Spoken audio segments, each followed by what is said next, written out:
Afternoon, Tim. How you doing? Afternoon, Shabba. I'm good. Yeah, just been on a week meditation retreat. A meditation retreat. That Yeah. sounds quite nice, actually. Yeah. Well, we can get into the ups and downs of retreat. The ups and downs. Yeah.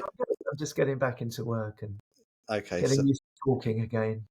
right. Well, I've got something to bring in this week. All right. Yeah. Go for it. So I've been booking my summer holiday. Well, my summer holiday has been booked, and I was thinking about the different things that we're going to do on our summer holiday. And I was looking at some really nice golf courses that I might like to play when I'm away in Canada. And I always get caught in this.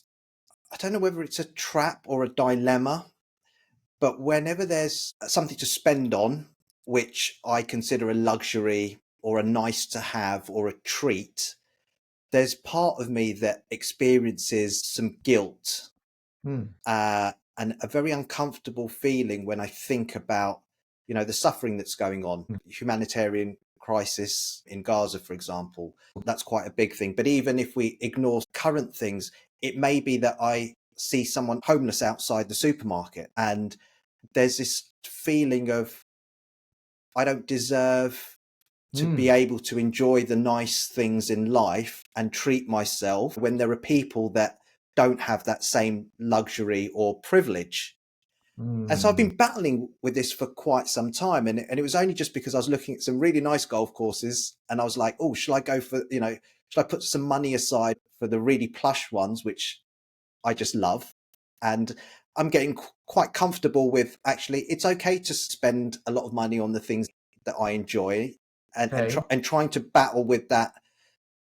You're being extravagant and you're being frivolous and all of those things, which I think is a separate discussion. So maybe not going there today, No. but maybe It sounds like you've done some work on that. It sounds like you're more free than you used to be to actually spend money on things you like. It's just now you're feeling guilty about it. yeah. So there's this other side, which is okay, yeah, giving myself permission, and it's okay, and all of that sort of Hmm. stuff to go ahead and make those purchases and spend. But then there's this other side, which is this almost like greed, privilege, unfairness. Hmm. These are the sorts of things that are coming up when I observe what's going around in the world. And, it could be on a very big level, as I said, or it could be even just seeing someone on the streets and it just really, really bites at me. Well, thank you for sharing. I think, as we usually do, we use your example and your honest sharing as a way into something that I think many people listening to this will relate to in their own way. Might not be about golf. And again, not everyone listening will have any discretionary money to buy treats. But for many people listening, I think they will recognize attention and inattention if they have the ability to meet their basic needs and some discretionary income, and whether a treat, whatever that means to them, will recognize a tension between wanting to spend money on things they enjoy and an awareness that there's so much suffering in the world and so many people that don't have that opportunity and are in desperate situations. So, yeah, as always, a kind of immediate personal story can take us into this big question. How can I enjoy my money if I have it? How do I deal with feelings of privilege or guilt that come up? How could I respond to what's going on in the world? These are big questions. We won't get all of it done today, but let's take a step. And maybe we'll play between me asking you some questions to really ground it and talking in more general terms. How does that sound? Let's go. Okay. So the first thing to notice, which I did say, but you've been involved in this work for a while, and I know when we first met, you actually found it very difficult to spend money on yourself. So that's a step. So as is often the way with this money work, we make steps, certain things become more free. Remember, what we're trying to do is use money as a gateway to have more real flow in life, whatever that means for us, and not feel oppressed or stuck or trapped by this problem of money. And then when we take a step, often new feelings come up. We notice another place where we're not as free as we'd like. So it's great that you're wanting to spend money on nice golf, and now it's okay, but I feel really caught. So you said a few things. Let me read them back to you, and just to tell us which direction to go. Maybe say which one is the Mm. biggest or stirs you up. You said, well, maybe I don't deserve to have what I want when there are people that don't have the same privilege. Or maybe you said, well, it feels unfair. It's unfair and greedy to do such things again when there are people suffering. Unfair and Even greedy, I think, is more striking. I think that definitely carries a lot more yeah, weight. yeah. Okay. And again, people listening to this, those words will resonate, I know, to a lot of people. And they might have slightly different words, selfish or uncaring, or privilege is a very interesting word. So it's unfair and greedy. If I spend my money doing these Mm. things, they're luxuries I don't have to do, and there's other people suffering. So I think there's a couple of ways into this generally for people. The first, and this might sound a little provocative, and certainly if someone's listening to this for the first time and they haven't listened to our first 5 or 6 where we lay out a framework of ideas, my suggestion is, well, of course you are greedy and unfair, and it's okay. So let me unpack that a little bit. What we're saying in this work, as a brief recap, is we're human beings. In potential, we have access to every type of human experience, every type of human quality. Our thinking minds label some as bad and some as good and some as me and some as not me. But actually, on a deeper level, we have it all. And all of it can be used in service of life to help us move through life. But we get stuck and we get divided and we think it's bad to be like this or good to be like this. And a lot of that stuckness gets tangled up with money. We project or unconsciously tie up these things with money. So that's the foundation of ideas. What follows? Let me ask you a question. I try not to put you on the spot, but Yeah, sometimes it's useful. And anyone listening can ask the same. Do you think you're not greedy? I You think I've think you're got. not a greedy person? Yeah, it's a really difficult one, and we've sort of played around with Yeah. these things, and it's like, yeah, I guess I always want to view myself as the sort of the pious, godly, Yeah. in that sort of And we've talked about that side in other podcasts. yeah, and so being greedy is the exact opposite of what my teachings, my way of operating would be. So I don't see myself as greedy. Right. Great. Thank Yeah, you. yeah. And that makes sense. And many of us don't. And But then, maybe but then when faced with the dilemma, it starts to become apparent that actually yeah, you are a little bit. I'm a little bit greedy. Yeah, Yes. I want to play the nice. I want to play the really nice golf courses, and this is the dilemma. It's Yeah. so I could go and spend, let's just say £100 for a really nice golf course, which is above the average, right? And actually, I would spend a bit more if it had an element of status. We talked about this in a previous episode, and I've been doing a lot of work on that. And am I playing the golf course because I just love the golf course, or am I playing it Yeah. because of the fact that I feel like I'm going to find some quality? That's a good question. If I'm just going to Go briefly on. start, can you hold your thoughts Yeah, there? yeah, Anyone listening, that's a really important question for them, because the distinction is, am I doing whatever it is, spending money on this and that, because I love it, because it brings me joy, because when I yeah, think about the golf course or the meal out or whatever it is, it just mm, brings me yeah. vitality and joy. That's really important, as opposed to I'm doing it so I look cool or because of status. I, Because if we can distinguish that, it helps us use whatever money we have in service of what really brings us yeah. something for us. And so this is why I was even contemplating actually Yes. spending money on myself at the really nice golf courses that are available in Canada, Yes. and maybe doing a mix of like a few very high end ones and a few more reasonable ones, right? Mm. And the reason being was, yeah, usually it would be tied up with, then I get to say that I've played at so and so, and that hosted the Canadian Open, right? and Yes. and that would be a dinner party conversation to say, oh, I played there, kind of thing, right? And I was like, right, why do I want to play?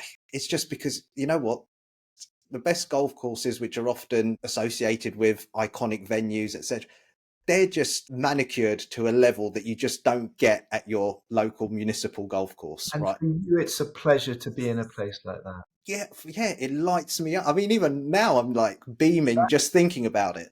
And It's that's before we get on to guilt and privilege, because this is very related. And maybe some people are listening to this not on YouTube, but you light up. Now, I have to be honest, Shabba, golf's not my thing, mate. no. Right? Right? I don't really care. In fact, Yeah, my son's got into golf and I have to spend hours walking around golf. It's really not my thing. no. But what my thing is helping people do whatever it is in life that lights them up. And I don't care what it is. What I care is someone doing thing, whether it costs money or doesn't cost money, or Mm, are you or anyone listening, do we do with our life and our time and our energy and our money, if we have it, what lights us up? And I've had people on my workshops who love fast cars, and they love fast cars because for them they're a thing of engineering, beauty. It's not about status. mm. They love them. You see their eyes light up, just like your bless you, your eyes light up when you talk about a premier golf course. So why am I dwelling on this? Because one step in resolving these tensions that we really do have is not to think, do I spend money on the golf course or the car or the meal? But one of the things I use discretionary money on is in service of what lights me up and the people I love. Yeah. That's one of the things I do because that's an inherently life enhancing thing to do. Yeah. So I think it was good based on the conversations that we've had and that feeling of, yeah, I want to do it genuinely because it Mm. lights me up. I enjoy it. I, and there shouldn't be any judgment associated with it. So, so it would be lovely if there was no Yeah. judgment, but there is some judgment. Yeah. I guess there is. So then it's almost like you solve that kind of conundrum, You but then take a step, yeah. you take a step but then it opens up another conundrum, which is, okay, well, I'm spending a lot of money on this, and like, could I be using that money Yeah, to help people who are less privileged, and am I being greedy and all of yeah. that sort of stuff? So it's very nuanced in. Certainly could. You certainly could. Yeah, But there is a choice. In fact, you could decide not to go to Canada. yeah. You could stay home. Or anyone listening to this, you don't have the season ticket. You don't do whatever it is you love to do. You don't have the day out, and you give all that money and you give it away. You can do that. Mm, Now, we can get into why you might do that and what would be a conscious and healthy way of doing it and what would be actually a very unhealthy way, because you could do it in a mm, tremendously unhealthy way. But the first step is to realize that on some level, your tension and the tension we feel with this, it's real.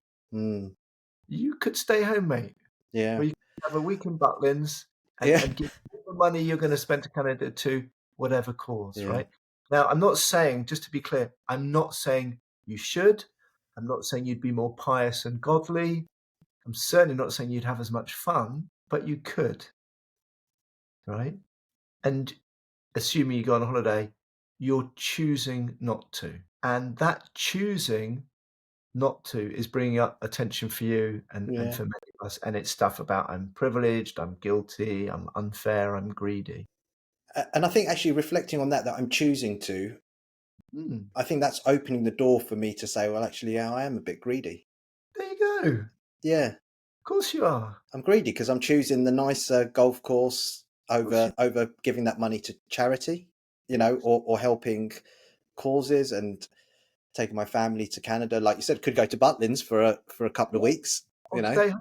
or stay here. And so we're choosing that, and that is an element of greed.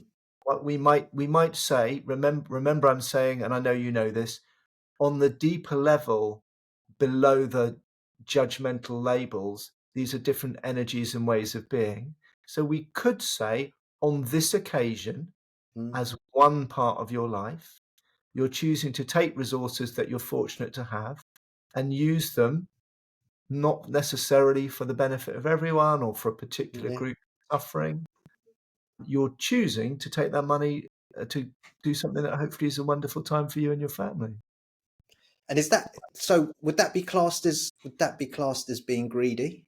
Right. So this is the interesting thing. And this is where it's a good question. What I would say with all of this word, and anyone listening to this, your word may not be greedy. It may be I'm unfair or I'm privileged, or, people could listen to this, have their own words around this construct. The key difference is not am I greedy or am I generous or selfless or caring? Because all of us have all of these qualities. The difference is, can I be consciously greedy when it's truly life enhancing to Mm, take my resources and use them for me? And can I be consciously caring and generous when it really feels in service of life to let go of my resources? If mm, I can be consciously greedy, and remember, greedy is an umbrella term for taking certain resources or maybe taking more than my fair share or having for me in a certain way.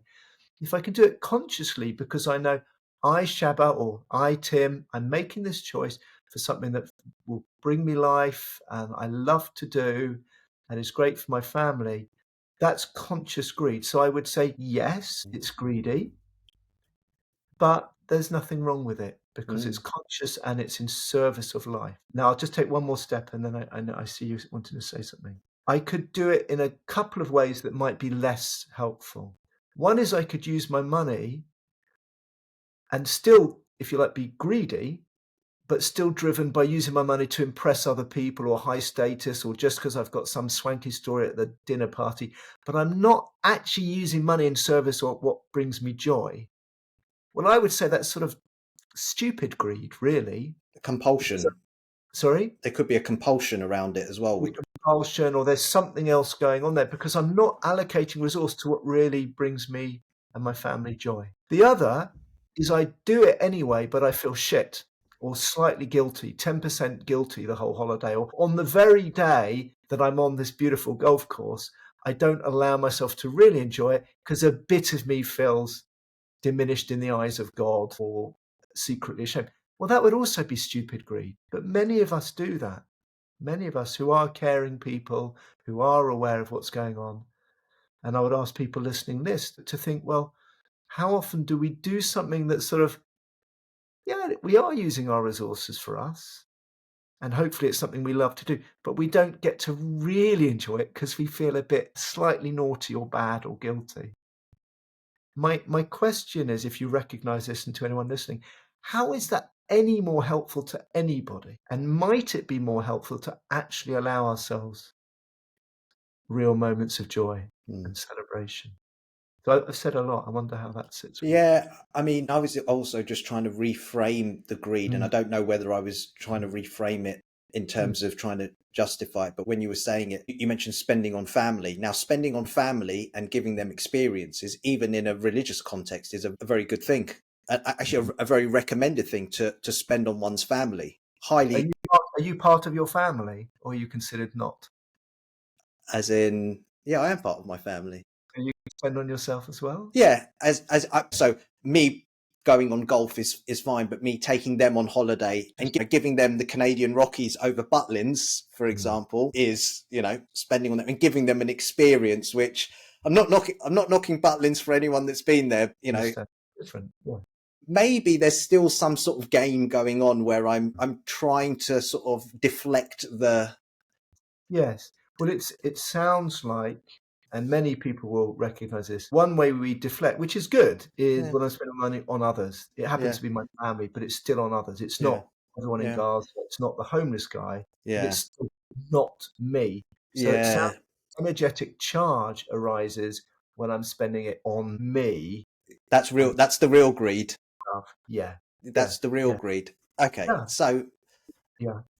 so yes, how do we sort of move past this, and how do we Yeah. hold these two sort of positions? Oh, I want to get to the bottom of how do I Yeah. juggle these two, or do you need to even juggle them? Well, let's take a couple of steps and see. And maybe I can give an analogy as well from a slightly different but related field. So I'll say more about golf and then remind me I've got an analogy from kind of the environmental movement and Okay. sustainability movement, where I've done a lot of work and where people are often really racked with a different sort of guilt. Like I can't buy anything without destroying the planet. Mm, Every choice I make about whatever clothes or whatever car or everything it's all bad. It's Yeah. it's a different sort of thing, but it can stop people in enjoying being able to buy anything really. I think for you, there's a couple of steps, right? And again, for anyone listening with their own analogous stories. The first is to accept when I spend money on myself, yes, I'm greedy, Mm. consciously greedy. So I may as well, if I can, really use it for what I want And enjoy it to the maximum. if I can. So we'll try and free you up. Yeah. Okay. Then there's a couple of steps around this. The first is to realize that even if you stayed at home, you're still greedy. In other words, you can't get away from it that spending money on golf or Canada is not the thing that makes you greedy. You're already greedy. So one side of conscious greed or conscious unfairness is go, well, I am being greedy and unfair. I'm doing it in service of something that I love and I'm doing it and that's okay. The other is to realize even if you never went on holiday again and gave all your money to whoever, you're still greedy. Why? In your case, you live in United Kingdom, you eat more probably than most people in the world, you get to heat your home, you're using fossil fuels to do it, I assume. Do you drive a car? I do. Diesel. You have more clothes than you need. We've talked about that in previous podcasts. You have more socks than you need. In other words, who are any of us kidding? We all right now have a lifestyle, whether we want it or not, whether we agree with it ideologically or environmentally, we are all living lives that take much more than we need and is damaging to the wider system. That's unfortunate that it's like that, and it would be great if humans can redesign things, and I hope we can. But you are self-evidently greedy. Your way of life and that of your kids is always taking more than you need and more, frankly, than the planet and society can bear, right? And I would say anyone listening to this, doesn't matter if you vote green or you grow your own veg or recycle, well, chances are you're all doing it. So again, we're greedy already. The choice is, do I put a lot of psychological energy into pretending I'm not seeing my greed? Maybe I project it onto other people, the bad guys, or the people with private jets who are using more and are more greedy, but it doesn't mean I'm not greedy.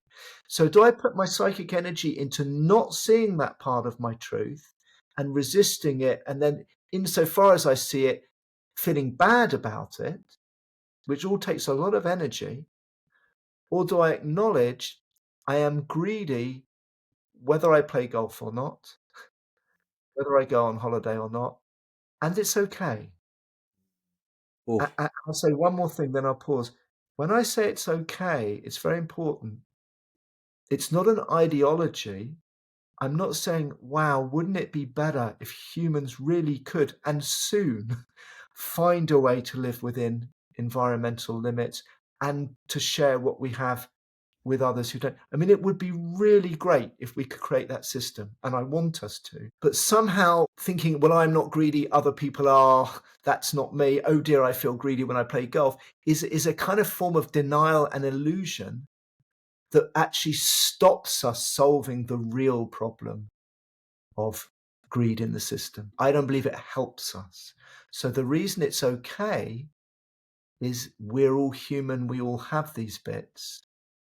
And we're either fighting with these aspects of ourselves and often denying them, or we're saying, I am like this and it's okay.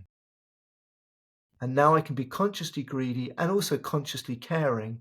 Now I'm much more free to figure out really, when do I spend my money on golf? When do I give it away?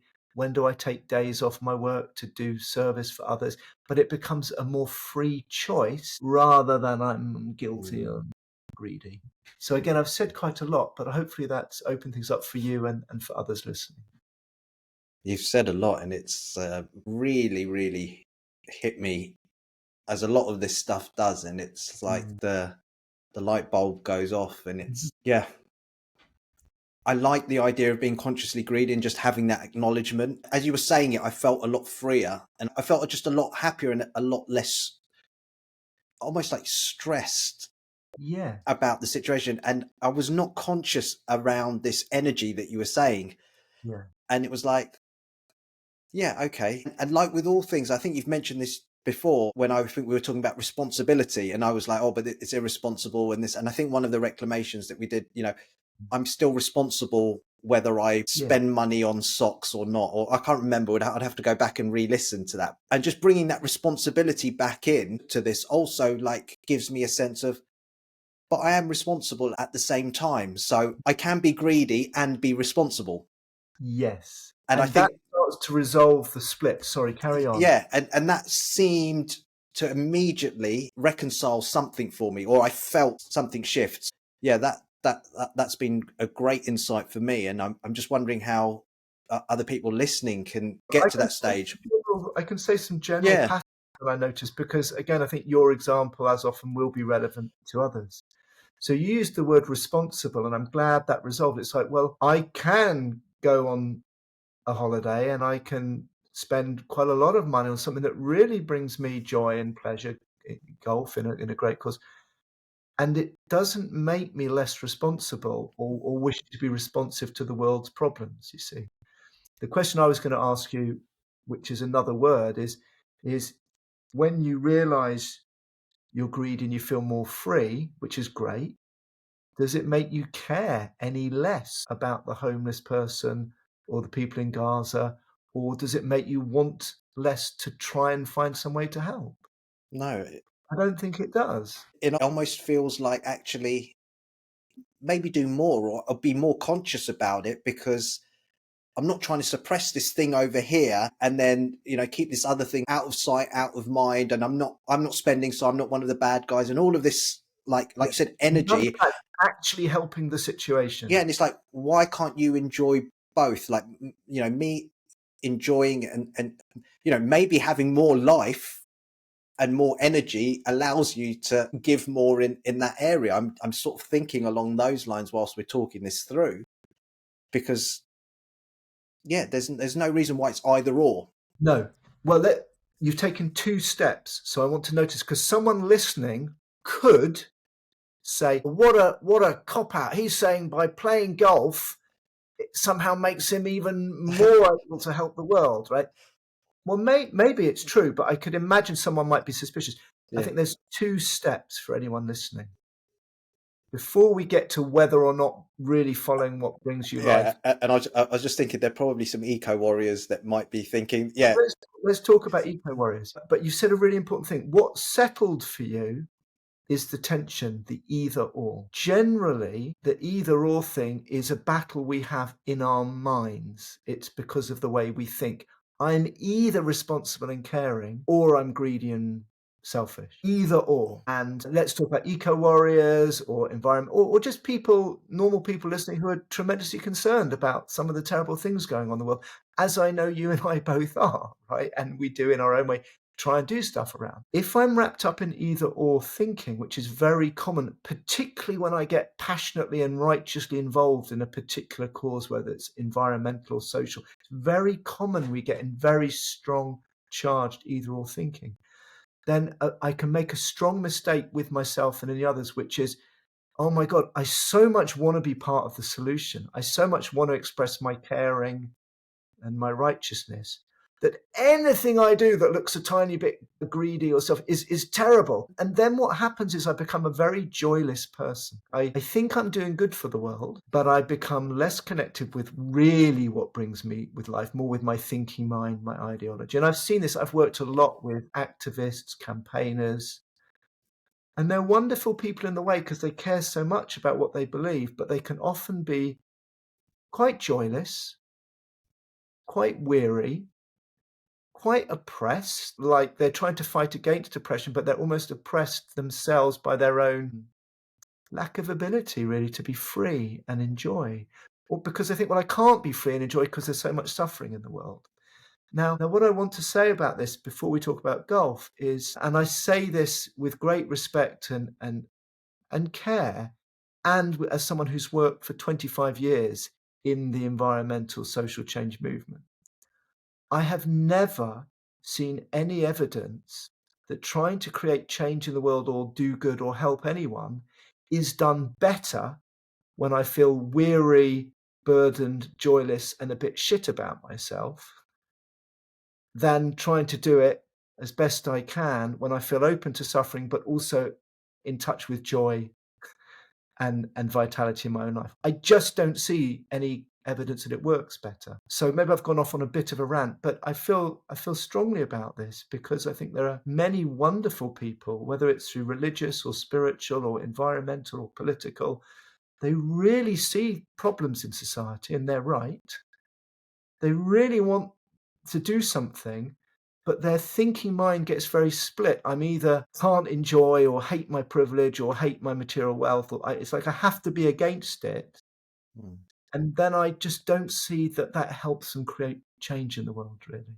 Let me stop there. Then we'll talk about whether you become even better at changing the world if you play golf. But how does it sound what I'm saying? Do you recognize it in other people or other Yeah, communities? I do. And there's a little spin off here that's sort of just going off in my head, which is now actually the split thinking, either or.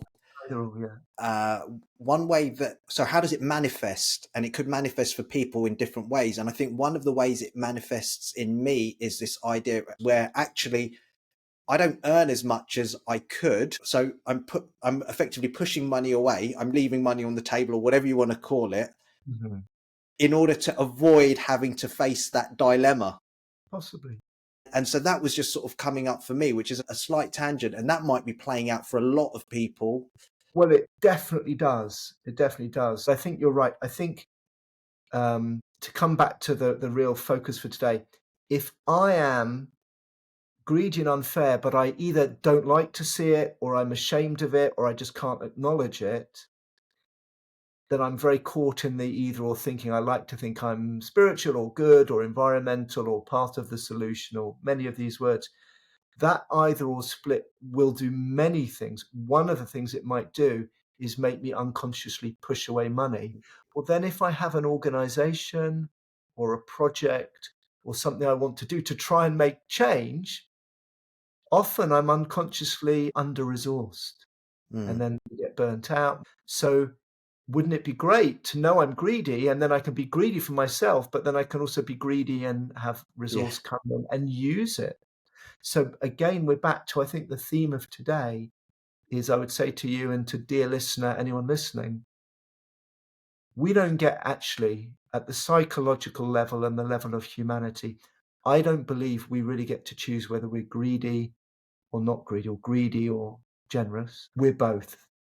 We get to choose whether we see that we're both and whether we can use both consciously as needed. On the one hand, for ourselves to increase vitality and joy. And yes, hopefully that does empower our efforts to do other things in the world, and it's good for us. But also, if we can then be consciously generous and consciously caring, I think we're going to be much more helpful in the world.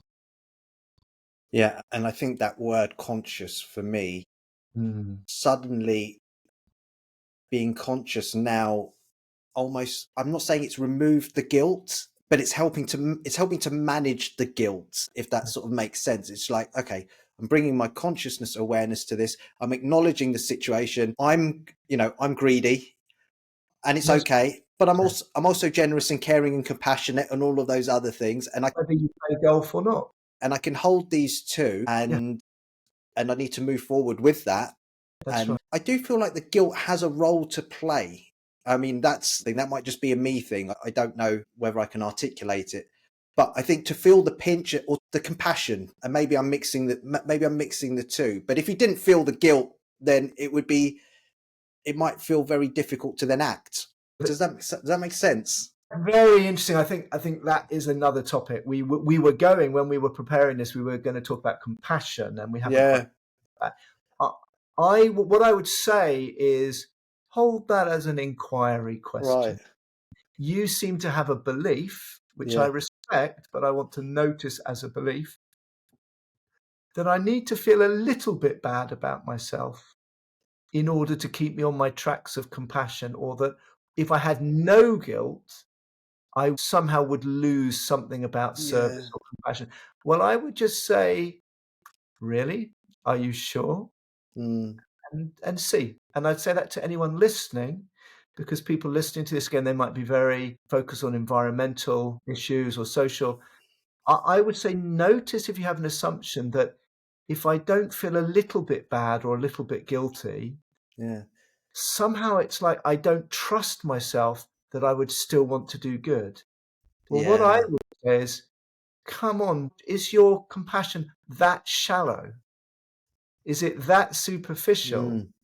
that it's only kept in place by a little bit of guilt? Or could you trust your humanity Yeah. and your heart that you would still want to do good Yeah. even if you didn't feel guilty? But sit with it a question, see Yeah. what I'm actually thinking a bit more in terms of uh-huh. having a practice of gratitude. And so maybe I framed it as guilt. It didn't come out. I mean, maybe, but I'll need to sit with it. Yeah. But there is definitely some stuff going on around there, which is interesting. But I And think give let me say one line on gratitude, and then if you have a question or anything, we'll wrap up. So I think we definitely need to distinguish, and anyone listening, being driven by gratitude or driven by guilt are very different. So mm, people in this could think, what's the feeling of each? Where do they lead me? Which is more helpful for what I want? And I would also, because there's a lot of psychological evidence that a gratitude practice is very life enhancing. I don't believe a guilt practice is very yeah, life enhancing. But if you're going to go do that, then that moment you step onto a beautiful golf mm, course and you know in the truth of your body in that moment. It doesn't matter if you tell anyone, mm, for you, it's like, this is great. If you can catch yourself in that moment, and anyone listening to this, whatever it is where you go, this is great for me. I love this.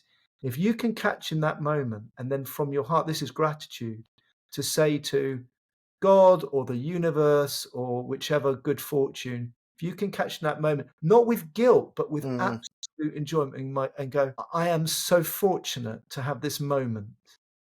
And then in your heart go, my wish is that everyone in the world can have, not golf, but I wish that they can all feel these moments of happiness or these moments of joy. Then I think that's a very powerful practice of gratitude. And I believe in my worldview, that is making a real connection mm. between your conscious greediness and the possibility that others one day might have those moments. It's a beautiful place to end. Thank you as always, Tim. Thank you. Go Take. book the golf courses and don't scrimp. Do it I for all. won't. Do I it for won't. all. I won't. Cheers, Tim. See you next time. See you soon. Take care.